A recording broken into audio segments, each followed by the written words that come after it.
1970년 11월 13일 서울 청계천 평화시장 골목에서 하나의 사건이 벌어졌습니다.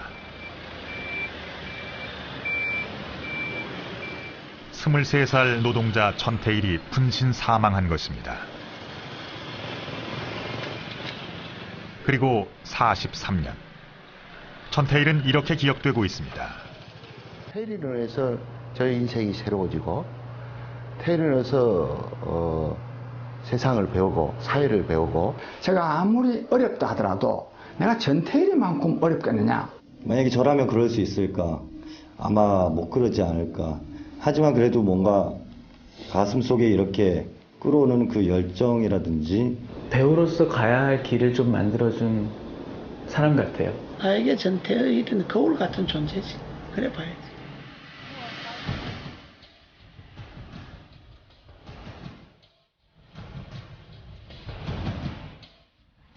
누군가는 희망의 상징이라 하고, 누군가는 불꽃이라 하고, 누군가는 인생의 스승이라 합니다.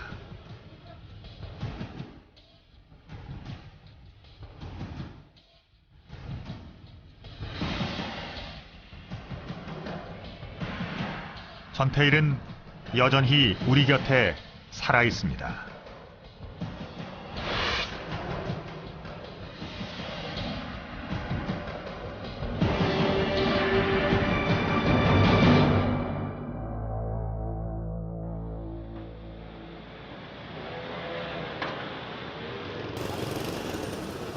(1948년) 태어난 전태일은 가난한 노동자였습니다. 그런 전태일은 오늘날 우리 현대사의 중요한 획을 그은 역사 속의 인물이 됐습니다. 그의 삶에 영향을 받은 많은 이들은 노동자들의 인권과 노동 현실의 개선을 외쳤습니다. 우리의 노동운동은 전태일로부터 시작됐고, 그가 있었기에 오늘날 이만큼 발전할 수 있었노라고 이야기들 합니다. 전태일, 그는 과연 어떤 사람이었을까요? 그리고 그는 무엇을 어떻게 변화시켰을까요? 선생님이 저랑 같이 전태일이라는 사람에 대해서 간단하게 이야기를 해볼 거야. 책이나 아니면 인터넷 검색해서 좀 알아와보자라고 선생님이 얘기했잖아. 해보고 온 사람. 노동자의 근데 왜 또 그 책을 불태우려고 했는데 자기도 죽었어요? 어린이들은 책으로, 인터넷으로, 그리고 부모님에게서 전태일의 이야기를 들었습니다. 전태일 아저씨에게 전해주고 싶은 얘기를 그려보기로 했습니다. 용감한 청년. 그런데 왜 죽어야 했는지, 그는 왜 희생해야 했는지, 어린이들은 그 이유를 찾아갑니다. 죽음을 헛되이지 말라고 하는 게 제일 감명 깊었어요. 그게 무슨 뜻일까? 내가 죽음으로써 내 죽음이 노동자를 위한 것이니까 이상하게 보지 말라는 뜻 같은데요. 근로기준법을 지켜라. 근로기준법을 지켜라. 그게 무슨 뜻이야? 그 법을 나와 있는 그 법을 지키라는. 1970년 11월 13일 점심 무렵, 한 무리의 노동자들이 건물 옥상으로 올라갔습니다. 13일 날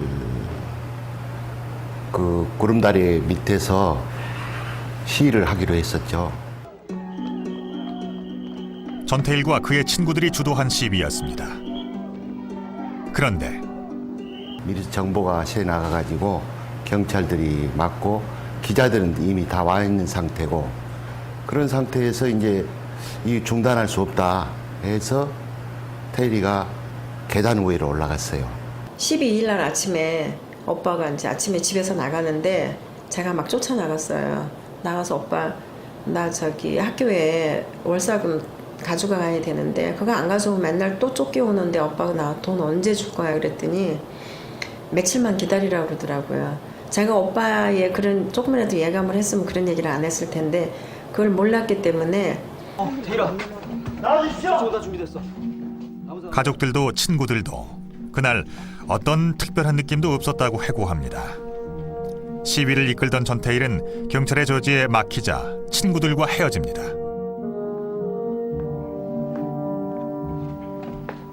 저쪽 편으로 간 거예요. 그러니까 반대 방향으로. 우리 친구들이 있는 데로 가는 게 아니라 반대 방향으로. 그래서 내가 이제 따라간 거예요. 그게 이제 그 친구는 이렇게 가고 나는 바로 이제 따라가는 거예요. 그래서 사실은 그 현장에 내가 이제 가까이 갔는데 1m 거리도 사실 안 됐던 것 같아요. 그 상황이. 그런데 전태일은 휘발유를 갖고 있었습니다. 근로기준법 화형식을 치르기로 했기 때문입니다.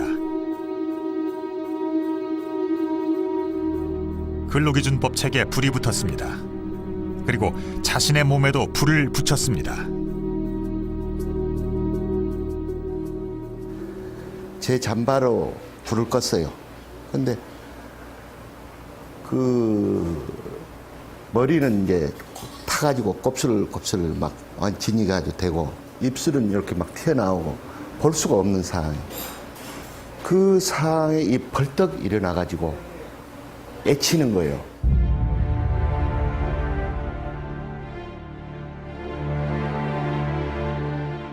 전태일은 외쳤습니다.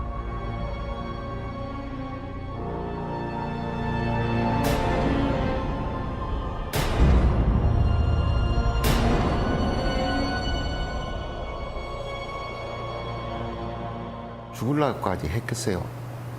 죽으려고 한 게 아니라 사회 고발이죠. 당시 국회에도 건의를 많이 했고, 노동청에도 건의를 많이 했고, 그런 상황에서 자기 뜻대로 이루어지지 않으니까 자기 몸을 선택을 하지 않았겠나. 자기가 이거 죽어야 이 지역이 사회 문제가 되지 않겠나. 전태일이 목숨을 걸고 말하고 싶었던 것, 그것은 당시 평화시장 노동자들의 문제였습니다. 1948년 전태일은 사남매의 장남으로 태어났습니다. 아버지 전상수 씨는 대구의 작은 봉제공장 사장이었습니다. 그러나 6살이 되던 해 사업은 망했고 가족들은 서울로 상경합니다. 전태일은 학교를 다닐 형편이 못 됐습니다. 초등학교 4학년 중퇴.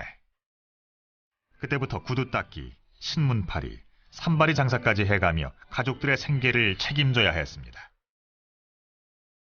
용두동에 배추밭이 쭉 있었는데 거기 이제 항상 동네마다 수채물이 흐르고 있었잖아. 거기에 누가 이제 그 곰팡이 났다고 무말랭이 를 갖다 이제 버려놓은 거예요. 그걸 형하고 나하고 낮에 보다가 야 저거 주워 가자 그러니까 그냥 손 끌고 이제 집으로 가더라고. 그런데 해가지고 사람이 안 댕기니까 나가서 그걸 이제 주워 가지고 온 거야. 그래서 이제 그 뇌물에다 막 비벼가지고 빨아가지고 엄마라도 누가 보게 되면 이거 곰팡 났다고 안 하겠고 막 비벼가지고 갖고 들어와서 그 소금 넣고 이제 그걸 끓여가지고 이게 붓잖아. 퉁퉁 부르니까 이제 그거 이제 주워 먹으면서 하루 끼니를 또 지난 거야. 전태일이 평화시장에 들어온 것이 1964년. 그의 나이 16. 소설가 안재성 씨에게 청계천과 평화시장은 낯설지 않은 곳입니다. 그는 3년간 거의 매일 이곳을 드나들었습니다. 70년대 한국 노동운동사의 핵심적인 역할을 했던 청계 피복노조에 관한 얘기를 취재를 통해 책으로 엮었습니다. 전태일은 그 역사의 시작이자 중심에 서 있었습니다. 안재성 씨는 그 이유가 궁금했습니다. 무엇이 평범한 노동자 전태일을 변화시켰던 것일까? 경제가 발전하고 그때보다 훨씬 더 잘 살게 됐는데 왜 아직도 전태일일까? 안재성 씨는 그의 인간적인 성품에 관심을 갖기 시작했습니다. 그 당시 전태일 열사가 나이도 어리고 학교도 제대로 못 다녔는데 공장에 가고 싶어도 갈 수가 없었을 거예요. 보통의 커다란 공장에는 갈 수 있는 데는 여기밖에 없었던 거죠. 그러니까 여기서는 초등학교를 안 나와도 13살만 돼도 그냥 받아줬으니까. 일제강점기부터 피복 봉제 공장이 들어서 있던 평화시장은 60년대 최고의 호황을 맞이합니다. 전체 기성복 시장의 70%를 담당할 정도였습니다. 이곳에서 일하는 노동자만 2만여 명, 그중에 8천여 명이 소위 시다, 견습공이었습니다. 미싱일의 경험이 있던 전태일은 빠르게 일을 익혔고 식모살이를 하던 어머니와 힘을 합쳐 셋방도 얻었습니다. 그때 같이 일하는 동료들, 어린 여공들이 눈에 들어왔습니다. 저희 오빠가 처음에 미싱사였어요. 미싱사로 일을 한참 동안 몇 년을 하다가 그 다음에는 자기가 이제 시다들을 여공들을 도와줘야 되는데 미싱사로서는 한 사람이 도와줄 수 있는 게 겨우 점심값 털어서 자기 버스비를 털어서 점심을 사주거나 자기가 점심을 안 먹고 시다에게 점심을 사주거나 이런 거밖에는 할 수가 없었던 것 같아요. 하루 종일 허리 한 번 펴지 못하고 일하면서도 점심마저 굶어야 하는 가난한 여공들의 형편을 전태일은 함께 아파했습니다.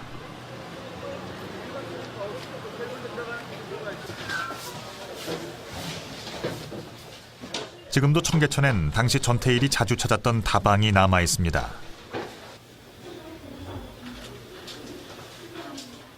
(1967년) 재단사가 된 뒤 그는 이곳에서 종종 친구들과 모임을 가졌습니다. 열심히 일하는데 왜 형편이 나아지지 않을까? 야근하고 특근도 했는데 왜 월급은 그대로일까? 전태일은 친구들과 함께 이 문제를 풀어보려 합니다. 그때 만들었던 모임이 바보회입니다. 한 친구들 10명 정도 모으면 이제 돈들이 없으니까 커피 한 3잔 시키고 나머지 엽차 시켜서 먹고, 그래서 전태일 여사 혼자서 막 노동자 얘기하면 친구들은 무슨 말인지 하나도 몰라서 그냥 듣고만 있다가 그럼 또 나올 때는 또 커피값 항상 전태일 여사가 냈죠. 진짜 멋쟁이였어요. 아주 그 당시에 그 사진 찍기 정말 귀한 시절인데 찍어봐야 여럿이 모여서 찍는데 전태일 여사는 혼자서 독사진을 엄청 좋아했어요. 노동조합과 같은 전태일의 바보회는 창립총회를 갖고 활동 계획도 세웁니다. 10여 명의 평화시장 노동자들이 그의 소탈하고 따뜻한 성품에 반해 참여합니다. 그 무렵 전태일이 즐겨 불렀던 노래가 맨발의 청춘이었습니다. 눈물도 한숨도 나 혼자 씹어 삼키며 밤거리에 뒷골목을 누비고 다녀도 사랑하는 단 하나의 목숨을 가졌다. 거리에 자식이라 욕하지 마라. 그리고 겨울에 이렇게 이제 아랫목에다 다 일요일날 같은 날 우리 앉혀놓고 이제 이불 하나 깔아놓고 거기다 발 집어놓고 짜르르 앉으라고 그러고 자기가 이제 읽었던 얘기를 서갖고 막 자기가 무슨 대단한 무슨 아나운서처럼 막 흉내를 내면서 우리한테 그 책 속에서 나오는 캐릭터들의 그 막 말하는 모양 있잖아요. 어떻게 이 사람은 말을 하는 거, 몸 이렇게 제스처는 그런 것까지 다 우리 앞에서 하면서 막 얘기를 해주면 우리는 너무 재밌어갖고 정말 그런 오빠, 너무너무 재밌는 그런 오빠 지금도 생각하면.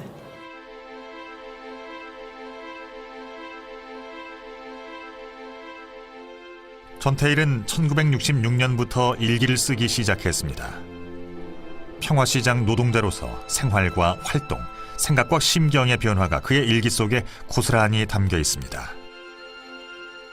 그는 당시의 작업 상황을 이렇게 기록했습니다. 한 달 월급은 1,500원이었다.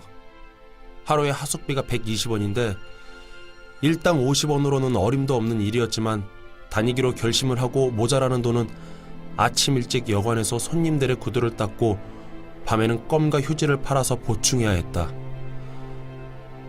한 가지 내가 억울하다고 생각한 것은 너무 작업이 힘들게 작업 시간이 길고 힘에 겨운 야간 작업을 시키는 것이다. 처음 일을 시작할 때 한 매당 얼마를 준다는 확고한 결정을 짓지 아니하고 대목일이 끝난 다음에야 한 매당 얼마를 지불한다는 것을 주인이 재단사와 적당히 타협해서 주는 것이다. 나는 이런 계통에서 미싱사로서는 처음 당하는 일이었지만 너무 억울했다. 아무리 열심히 밤잠 못 자고 많은 양의 바지를 만들어 봐야 피땀 흘린 대가를 못 찾았기 때문이다. 영화를 준비하면서 그 당시에 청계천에 가서 한 일주일 넘게 같이 일을 했었거든요. 공장에 가서. 그러면서 좀 느꼈던 것들이 좀 편안하게 살아왔구나 내가 이런 생각 많이 들고, 저희 영화에서 나왔던 그 2층 다락방 같이 한 층짜리를 잘라서 만들어놨던 그 작업실에서 일하고 있고, 또 공기도 너무 안 좋고 하는 그런 모습들이 사실 좀 몸으로 느껴지면서, 이 전태일이라는 사람도 사실은 약자임에도 불구하고 본인보다 더 약자를 위해서, 20살이면 사실 저랑 거의 같은 나이였거든요. 그때 이런 사람이 이 같은 약자임에도 불구하고 자기를 위해서가 아니라 자기보다 더 약자를 위해서, 또 그 이외의 사람들을 위해서 이런 일을 했다라는 게 사실은 되게 좀 촬영을 하면서 더 좀 위대하고 대단하다는 생각을 좀 많이 들었죠. 1970년 청계천 평화시장 2층과 3층은 모두 영세 피복 공장들이 들어서 있었습니다. 지금은 옷을 파는 상점들로 바뀌었습니다만, 이곳에서 일했던 전태일은 하루하루가 못 견디게 괴로움의 연속이었다고 고백하고 있습니다. 도대체 당시의 노동 환경은 어떠한 것이었을까요? 우린 평화시장의 봉제공장 작업장을 재현해 보기로 했습니다. 그러니까 60년대 말 70년대 초 그 작업 환경이 어떠했는지, 그래서 그 세트장을 그대로 좀 재현할 수 있도록 그 누님들이나 형님들이 좀 잘 좀 조언 좀 해주시기 바랍니다. 이게 기역자로 들어가는 입구만 남고 위에가 전면 다락이라는 얘기예요. 그렇잖아요. 2층 공장은 이 사단을 통해서만 올라가는 거예요. 그래서 재단사가 여기서 재단을 해가지고 아래층으로 봉제 일감을 내려줄 때 3번이시다 부르면은 여기 네 그러면 여기 툭 던져주면은 그거 가지고 가서 일을 해야 돼요. 이런데 이렇게 사다리가 이렇게 있는. 전태일이 일했던 그때 평화시장 일대에서 일하는 여러분들의 증언을 종합해본 결과 거의 대부분의 영세 봉제 공장들이 방을 2층으로 나누어서 사용했습니다. 불러서. 그렇지. 야, 어머니, 그럼 여기 창문이랑 환풍기 같은 거 어디 있었어요?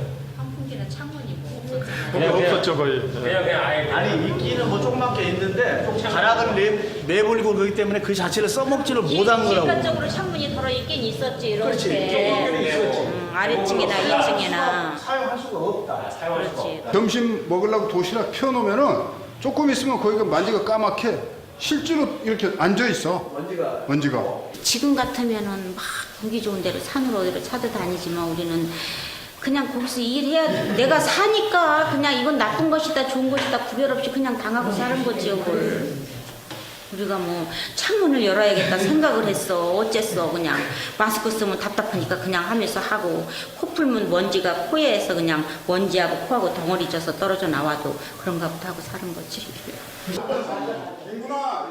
작업장을 1, 2층 구조로 나눈 것은 하나라도 더 많은 재봉틀을 들여놓으려는 의도였습니다.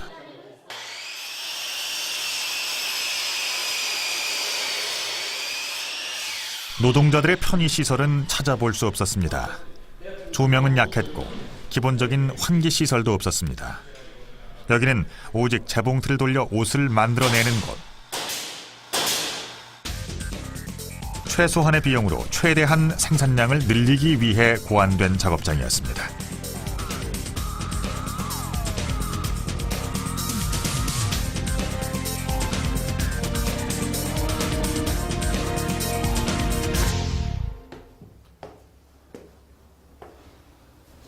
(1970년) 전태일이 일했던 그 평화시장 봉제공장 작업장, 그곳을 재현해 놓은 공간으로 한번 들어가 보겠습니다.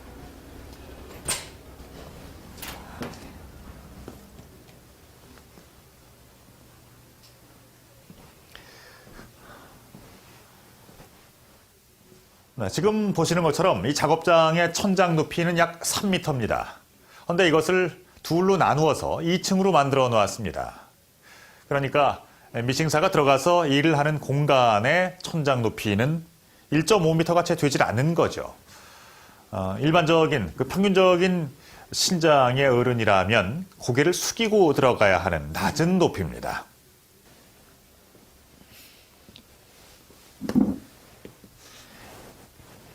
어른 한 사람이 겨우 들어와서 앉을 만한 공간입니다.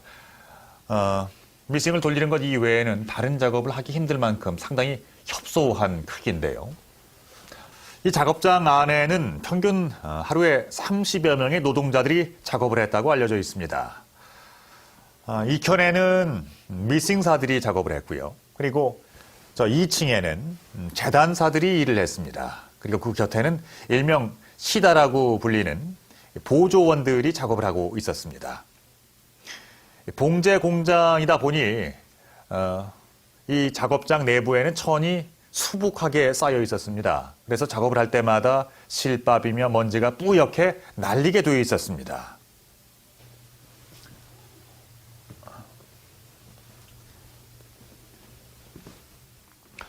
이런 작업 환경 하에서 노동자들은 하루에 15시간 내지 18시간 동안 일을 해야 했다고 합니다. 이런 근로 조건이 잘못됐다는 것은 모두가 알고 있었지만 차마 바꿔보려고 생각조차 하지 못하고 있었습니다. 근로기준법을 준수하라. 전태일은 이 사회와 업주들에게 외치기 시작합니다.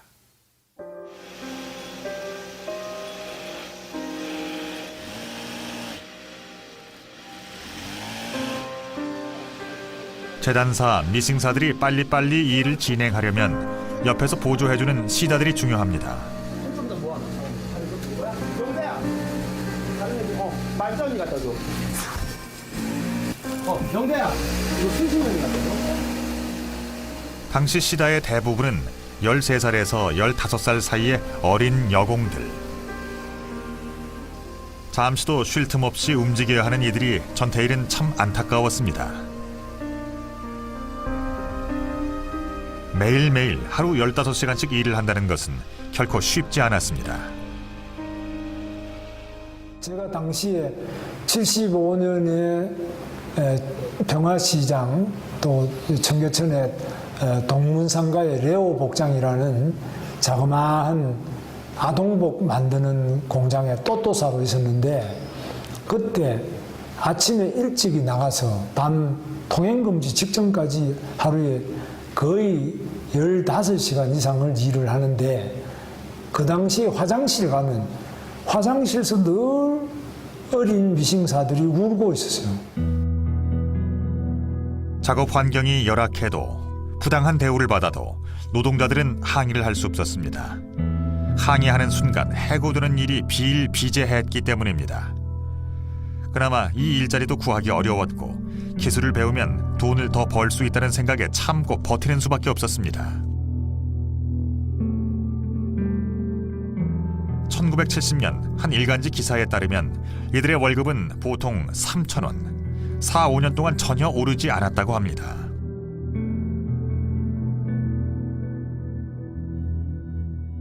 경제 개발을 한다는 게 이제 공장을 자꾸 세우고 공장을 세우다 보면 노동력이 필요한 거고 노동력이 필요하니까 이제 농촌에서 막 올라오고 그래서 이제 그들이 가져가는 임금이라는 게 아까 말씀드린 대로 경제 개발 그 본질 자체, 성격 자체가 차관과 원자재는 외부, 기술도 외국에서 들어오고 그러면 이 기업이 남길 수 있는 이윤이라는 게 어디서 이윤을 챙기냐 이 말이죠. 결국은 임금을 낮추면 낮출수록 그게 기업적 이윤으로 가게 되는 구조로 돼 있었던 것이죠. 그 무렵 전태일은 아버지에게서 근로기준법의 존재를 듣게 됩니다. 고민하던 전태일은 결국 근로기준법과 만납니다. 밤을 새워가며 어려운 한자와 씨름해가며 그 책을 읽어나갑니다. 근로기준법과의 만남은 그의 운명을 좌우한 중대한 사건이었습니다. 그런데 내 애감에 그 책을 보고 저렇게 환장하고 저 집 가서 물어보고 저것만 들다 보니까 내 애감에 저 책이 정말 보면 불안하고 일을 낼 책 같다. 그 생각이 마음에 오더라고. 우리나라의 근로기준법은 1953년 처음 제정됐습니다. 근로조건의 기준을 정함으로써 근로자의 기본적인 생활을 보장, 향상시키는 것을 목적으로 하는 법입니다.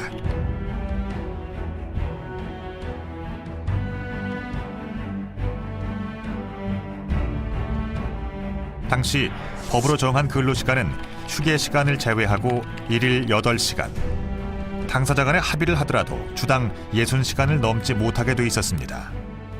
경제개발의 본질이 저임금과 장시간 노동인데 저임금과 장시간 노동뿐만 아니라 산업 안전 문제도 있고 보건 문제도 있을 거란 말이죠. 그걸 안 지켜도 정부가 남을 해야 할 이유가 없어요. 우선 경제만 성장을 개발을 해서 성장시키면 되는 거니까. 그러니까 정부도 구태여 관심을 가질 필요도 없었던 것이고 감독할 이유도 없었던 것이고 기업주들은 그런 걸 또 빙자해서 그걸 지키지도 않았을 뿐만 아니라.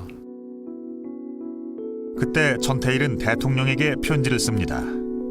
이 편지는 발송되지 않았지만 그 내용이 일기에 남아 있습니다. 미 싱사의 노동이라면 모든 노동 중에서 제일 힘든 노동으로 여성들은 견뎌내지를 못합니다.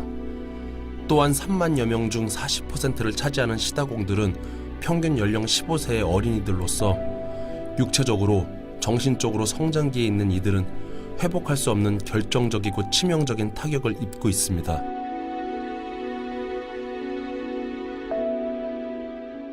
재단을 하면 원단을 뭐 이렇게 자르면 자른 데서 먼지가 엄청나잖아요. 그걸 다 갖다 펄썩거리니까 그걸 다 우리가 먹는 거야. 우리가 빨래 세탁 해갖고 그 빨래만 벗겨도 먼지가 있는데 그거는 그냥 이렇게 다 가위로 자른 그러니까 당연히 먼지는 많이 나오는 거고 그걸 미싱으로 박아도 바늘구멍에서도 먼지가 나와가지고 그 노루발이라고 앞에 먼지가 소복소복 쌓이니까 이렇게 코로 들이마시잖아요. 그러니까 그거는 당연히 먼지는 우리가 입으로 코로 먹었죠. 눈썹 기른 사람은 눈썹에 소복하게 먼지가 안 들 정도니까. 얘들아, 이거 설문지 앞으로 너희들 일하는데 도움되고 편하게 할 수 있고 너희들 좀 더 안전하게 할 수 있는 그런 설문지거든? 잘 읽어보고. 전태일은 구체적인 통계 자료까지 제시하며 근로조건 개선을 요구합니다. 그가 직접 실태 조사를 했기 때문입니다. 전태일은 1969년과 1970년 두 번 설문조사를 시도합니다. 첫 번째 설문조사는 업주들의 방해로 제대로 이루어지지 못했습니다. 하지만 삼동회 회원들과 함께 진행한 두 번째는 126명이 설문에 응합니다.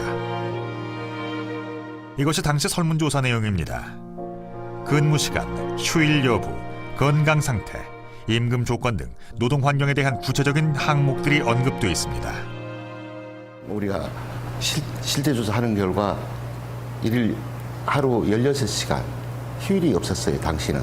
그러니까 한 달 내내 14시간 내지 16시간을 일을 하고 그 환경은 말할 수 없고 호흡기 질환들 아는 사람이 굉장히 폐기력 환자들이 많았어요. 시장에. 그래서 그런 데이터 조사도 우리가 전태일이가 했어요. 분당 근로기준법에 의하여 기업주는 건강진단을 시켜야 함에도 불구하고 법을 기만합니다. 한 공장의 30여 명 직공 중에서 겨우 2명이나 3명 정도를 평화시장 주식회사가 지정하는 병원에서 형식상의 진단을 마칩니다. 이것도 이 나라의 경제 발전을 위해서는 어쩔 수 없는 실태입니까? 하루속히 신체적으로 약한 여공들을 보호하십시오. 전태일은 끊임없이 노동청과 근로감독관에게 진정서를 보내고 찾아가 면담을 요청하기도 합니다.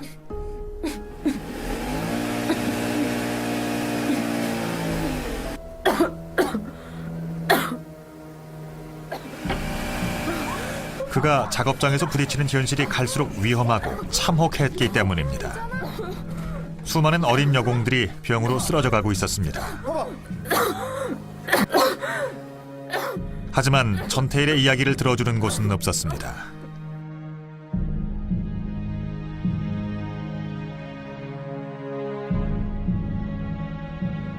(1969년) 가을, 전태일은 해고를 당합니다.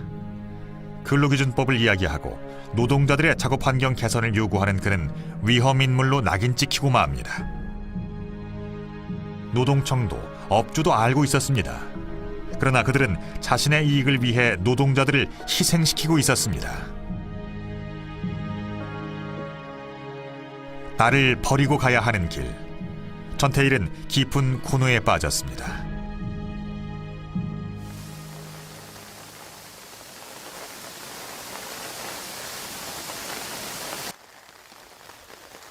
(1970년) 봄부터 전태일은 서울 삼각산 일대 공사장에서 일하고 있었습니다. 천하보다도 이제 한 생명이 귀하다고 하는 이야기를 모든 사람들이 그 예배 시간이나 기도 시간에, 식사 시간에 그런 얘기들을 하거든. 그러면 천하보다도 귀한 생명이 주일날 교회 안 가면은 어떻게 지옥 간다는 얘기를 맨날 목사님, 집사님, 장로님들이 하시는데 저 사람들은 주일날도 쉬지 못하고 일을 하는데 어떻게 하면 좋으냐 하는 이러한 이야기를 참 많이 나눴죠. 동생 전태삼 씨는 당시 형과 함께 일하고 생활하던 장소를 찾아냈습니다. 형 전태일은 이곳에서 결단을 내리게 됩니다. 생각이 많이 나세요?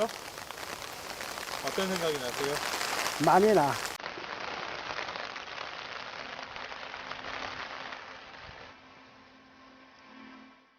평화시장에 두고 온 동료들, 어린 여공들. 누구도 그들의 어려운 형편에 귀 기울여주지 않는 상황 속에서 전태일은 그 자신의 희생을 결심합니다.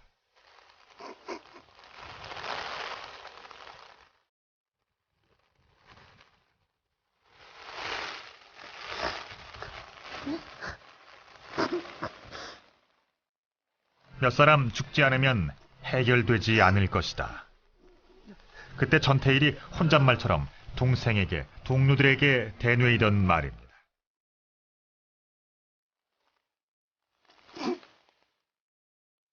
그 길을 하지 않고서는, 그 길을 가지 않고서는 다른 길이 없는 것을 이제 여기서 모든 것을 다 결단하는 마음을 가졌던 것 같아요.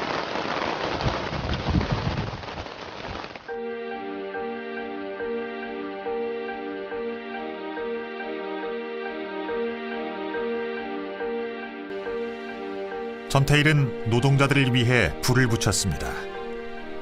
배우지 못하고 가난하지만 노동자들에게도 법적인 권리가 있음을 알리고 싶었습니다. 노동자도 인간임을 선언한 것입니다.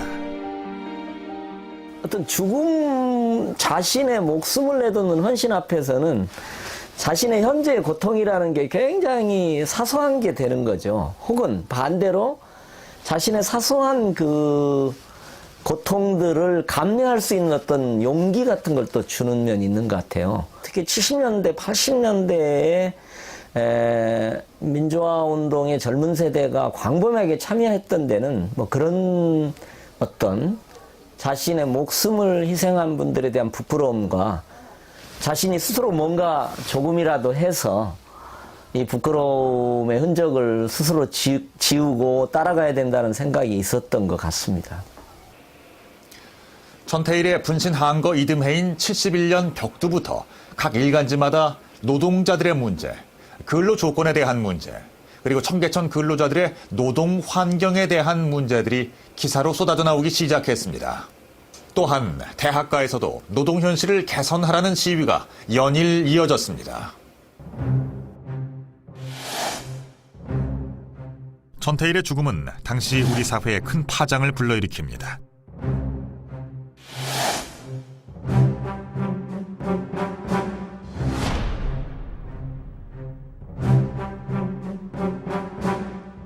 대학가에서는 사망 사흘 뒤인 11월 16일 서울대를 시작으로 단식투쟁과 시위가 벌어졌습니다.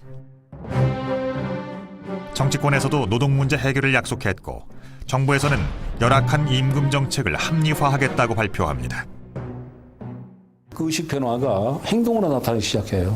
그 다음에부터 우선 노사 분쟁이 70년에 165건인가 그런데 71년이 되면 전태일 열사 한 건 다음에는 1650건을 풀어요. 전태일 열사가 분신한 다음에 정부가 각종 약속을 다 해요. 다 해주겠다. 근로요건 개선해주겠다. 노조도 만들겠다. 그런데 1년 만에 어떤 일이 벌어지냐면 노동기본권 중에 단체 교섭권과 단체 행동권을 완전히 봉쇄해버린 법령을 만들게 돼요. 그게 이제 국가보위법입니다. 전태일의 장례식은 사태의 확산을 막으려는 노동청과 대학생들의 줄다리기 끝에 11월 18일 진행됐습니다. 한편 당시 서울대생들은 서울법대 학생장으로 별도의 충무제를 개최합니다. 저는 전태일 동지가 살아있을 때는 전태일 동지를 만난 일이 없습니다. 그런데 왜 대학생 친구로 알려져 있는가 하면 이랬습니다.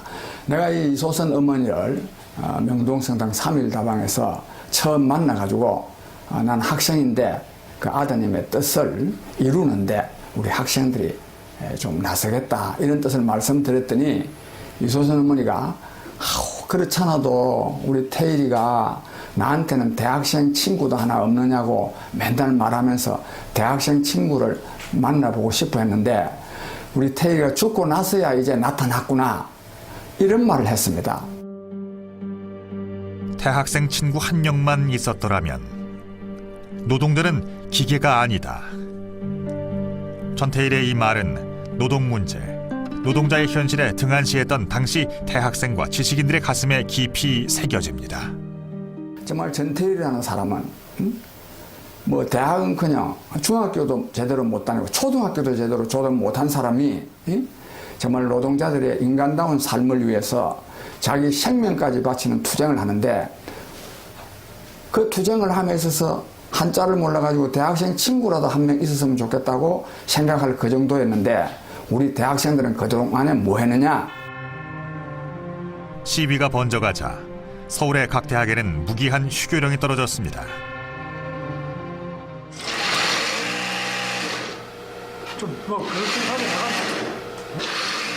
김문수 경기도지사는 그때 그곳에 있었습니다. 제가 대학교 1학년 11월 13일에 우리 전태일 선배가 돌아가셨어요. 김 지사는 이후 노동운동에 뛰어들어서 평화시장 일대에서 노동자로 일하기도 했고 전태일 기념사업회 사무국장으로 활동했습니다. 그야말로 자기보다 더 어려운 사람을 위해서 목숨을 바쳐서 온 몸을 불살라서 우리 곁을 떠나버렸다. 이거 자체가 너무나 충격이고 너무나 강한 가슴에 흔적을 줬기 때문에 이걸 지울 수 없는 우리들에게 마음에 큰 도장을 찍어줬습니다. 그래서 이 마음에 받았던 충격과 이 마음의 도장. 그때 전태일에 대한 그 충격이 전개 전에 이제 그 전태일 교실 야학이 생기면서 그때 내가 야학 강사로 나가죠. 예. 그때 이제 많은 이제 그 전개천 근로자들을 그 야학에서 만나게 되잖아요. 이거잖아요.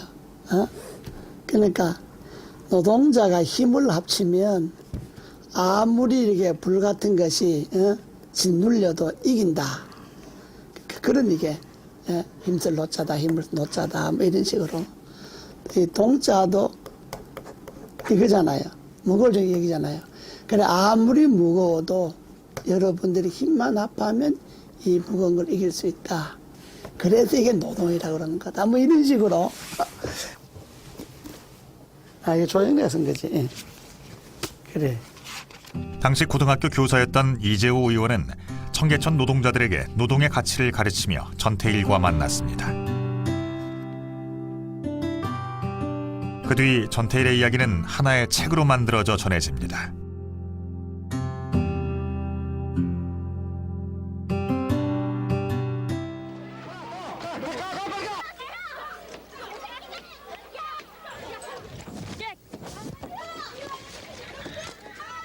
(1986년) 부천서 성고문 사건. 전 국민의 관심이 집중됐던 이 사건은 대대적으로 보도됐고 그때 피해자 권양의 변호사 조영래라는 이름이 세간에 알려집니다. 그가 바로 전태일 평전을 집필한 저자입니다. 조영래 변호사가 이제 제 형부잖아요. 그런데 민청 학년 사건 나면서 거기에 뭐 배우 조정 인물이다 해서 이제 그 도피 생활을 하게 됐죠.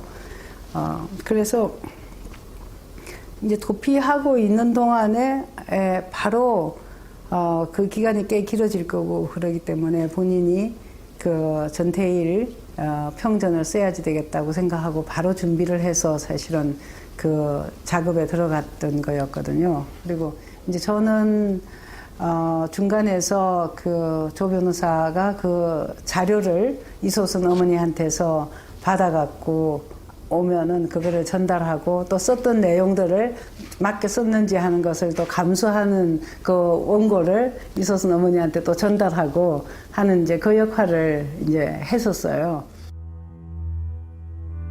서울법대 수석 입학으로 유명했던 변호사 조영래. 그는 전태일의 기록자 역할을 맡고 나섰습니다. 한 사람이라도 더 전태일을 알아야 한다고 생각했기 때문입니다.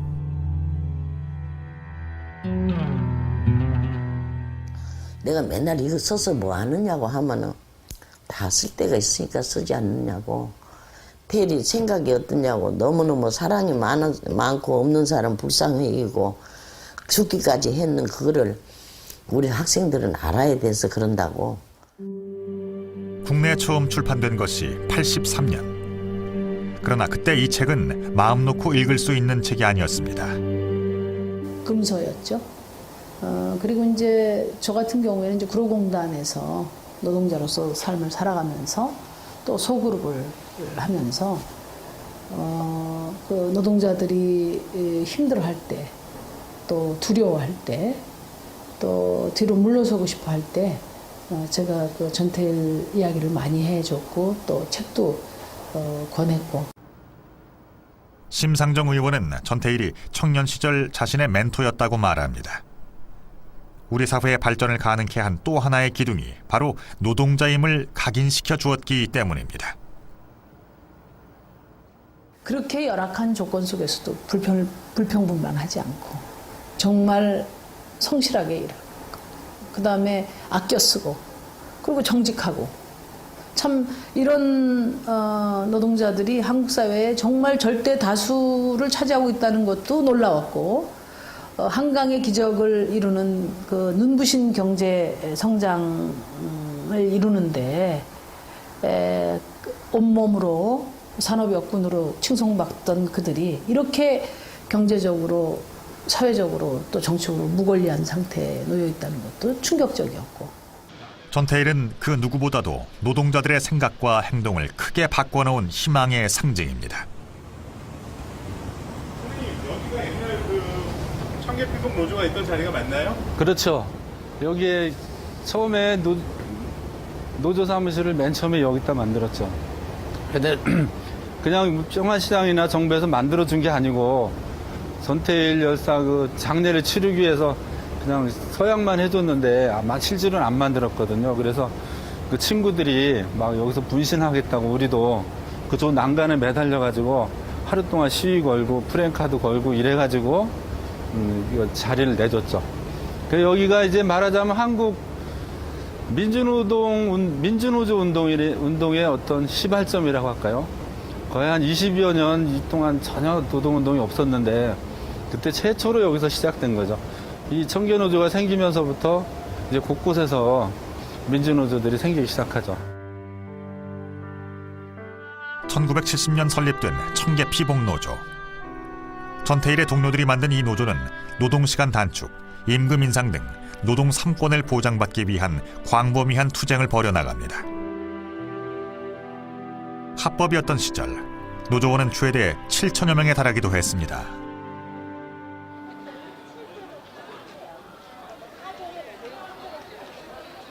영국에 가면은 근위병 교대식을 보기 위해서 거기 관광객들이 많이 몰려들게 됩니다. 저 앞에서 그 우리 수문장의 교대식이잖아요, 교대식. 청계피복노조는 1998년 해산됐습니다. 하지만 그때를 기억하는 이들은 아직 건재합니다. 우리 오늘 이 모임은 그동안의 70년도, 80년대를 통틀어서 청계피복 전태일 동지 분신 이후에 노동조합이 생겨서 노동조합을 중심적으로 쭉 활동해왔던 사람들입니다. 그리고 나서 이제 청계피복 노조가 1980년도 해산되고 나서도 그 모임이 청우회라는 이름으로 쭉 유지되고 있는데요. 70년대 초반만 하더라도 노동자들은 힘을 모으지 못했습니다. 청계피복노조와 그 노조원들은 가장 먼저, 가장 강력하게 노동자들의 권리 회복에 앞장선 이들입니다. 뭐야 이거? 야, 제일 힘든 시기를 같이 보냈잖아요. 우리가 사실 사회 나와갖고 현장에서 같이 일하다 만나서 조합이라는 틀을 알고 그러면서 가장 우리한테는 지금 생각해보면 찬란한 시절이긴 했지만 그때는 진짜 못 먹고 못 입고 힘들게 살았던 시절이었기 때문에 이렇게 만나면 반가운 것 같아요. 당당한 노동자, 열심히 공부하고 생활하는 노동자. 이들은 전태일이 그것을 가르쳐 주었다고 말합니다. 어디 가서 약고 죽지 마라. 절대 못 배웠다고 하지 마. 평화대학을 출신들이다. 우리 노조에 나와서는 대단히 똑똑합니다. 대단히 어디 가서든 투쟁하고 앞장서고 하는데 생활도 아주 잘합니다. 근데 평화대학을 우리는 나왔기 때문에 어느 대학 나온 사람들한테 약고 죽지 마라. 우리는 그 이상을 가지고 있는 사람들이다. 전태일 정신으로 우리는 마음 가슴에 가지면은 어디한테 꿀릴 데가 없다. 결혼을 각자 했어도 가정에 돌아가서도 뭔가 다 해. 그냥 뭐 어리석은 그 뭐 한 주부로 살지를 않고 다 깨인 생활을 하는 것 같아. 우리 회원들은. 노동조합을 적극적으로 활동하고 아카시아에 활동하던 사람들은. 의식화가 됐어. 배움은 부족해도. 그렇다고 봐요. 몇몇 사람들 다 보면은. 그래가지고 뭐 예를 들어 통반장이라도 한다든지 살면서 지역 활동을 한다든지 다 그러고 살더라고요.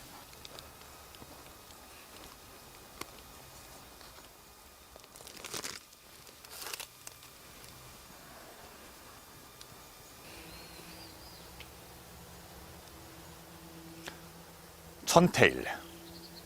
그는 열악한 환경에 놓여 있었지만 더 어려운 여건 속에 여공들을 돌아봤습니다. 일을 하면서도 열심히 공부했습니다. 그리고 잘못된 구조를 바꾸기 위해 분연히 일어났습니다. 오늘날 우리 사회 각 분야에서 열심히 뛰고 있는 많은 이들은 지금의 나를 만든 것은 전태일이었다라고 서슴지 않고 이야기합니다. 노동자는 부끄러운 것이 아니다. 노동은 가치 있는 일이다. 그러기에 가진 자와 가지지 못한 자가 모두 함께 행복할 수 있는 세상을 만들어야 한다. 이 사실을 우리에게 일깨워준 이가 바로 전태일이었기 때문입니다. 전태일 분신 이후 43년. 그가 여전히 우리 기억 속에 살아 숨쉴 수 있게 된 데는 무엇보다 그의 어머니 이소선 여사가 있었습니다.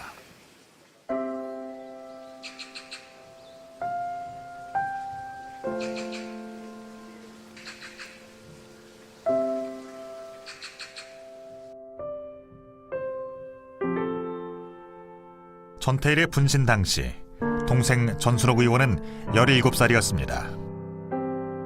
전 의원은 그때 병원 영안실에서 보았던 단호하고 특별했던 어머니의 모습을 기억하고 있습니다.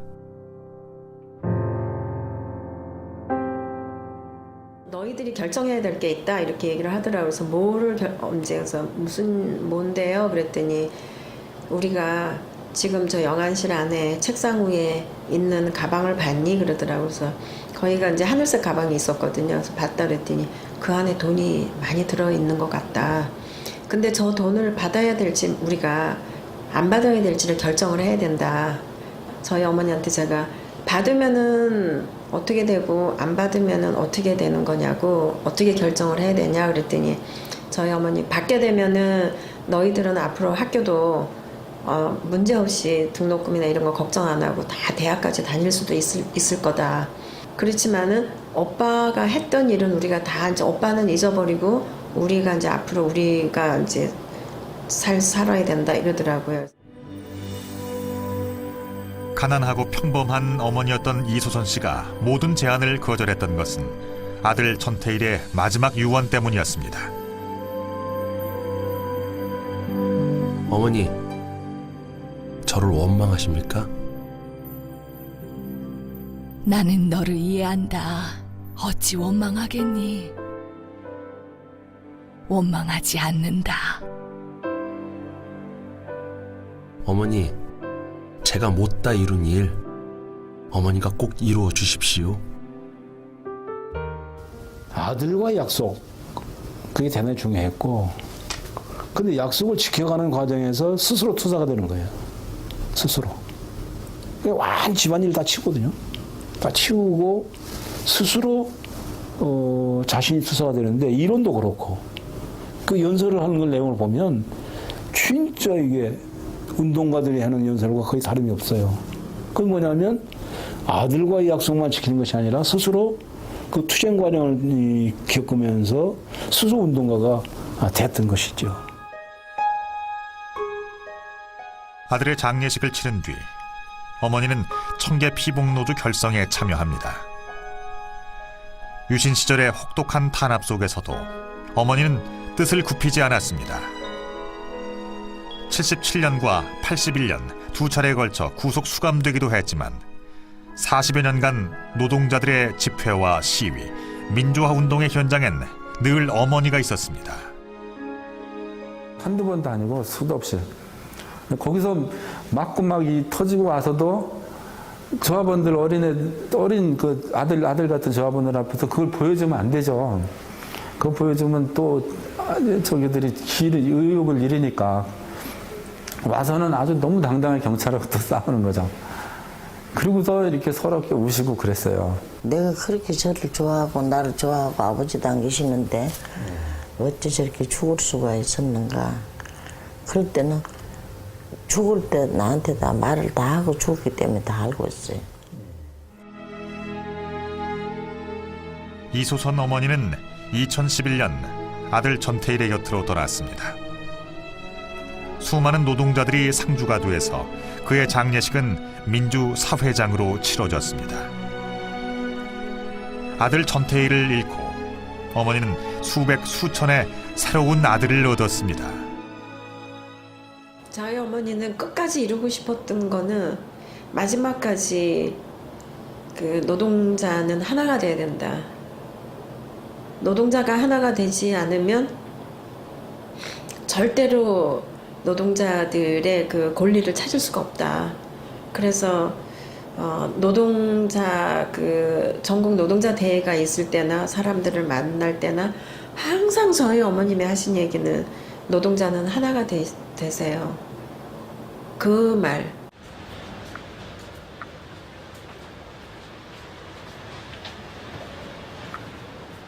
소설가 안재성 씨는 글이 써지지 않거나 막히면 청계천에 나옵니다. 이곳에 오면 마음가짐이 새로워집니다.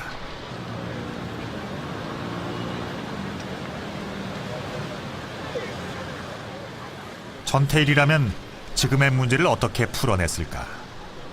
선택의 기로에 설 때마다 전태일을 떠올립니다.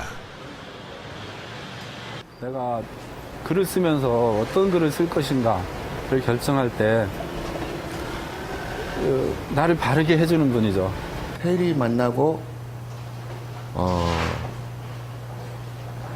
양심적으로 살아야 되고 올바르게 살아야 되고 조심하게 살아야 되고 겸손해야 되고 부끄러움의 원천인, 저의 부끄러움을 만들어내는 원천이 되는 그런 정신적 존재다. 인간 미의 상징이고 이타심의 꽃이고 나의 영원한 별이다. 지금의 시대 정신인 경제민주화는 말하자면 전태일의 사랑, 또 전태일이 구현하고자 했던 그런 그 노동의 존엄성을 존중하는 것으로부터 가능할 수 있다. 항상 변하지 않는 거는 지금보다 나은 세상이 와야 되고, 그리고 전태일 열사님 같은 용기 있는 분도 필요하고, 본인이 어려움에도 불구하고 약자임에도 불구하고 더 약자를 위해서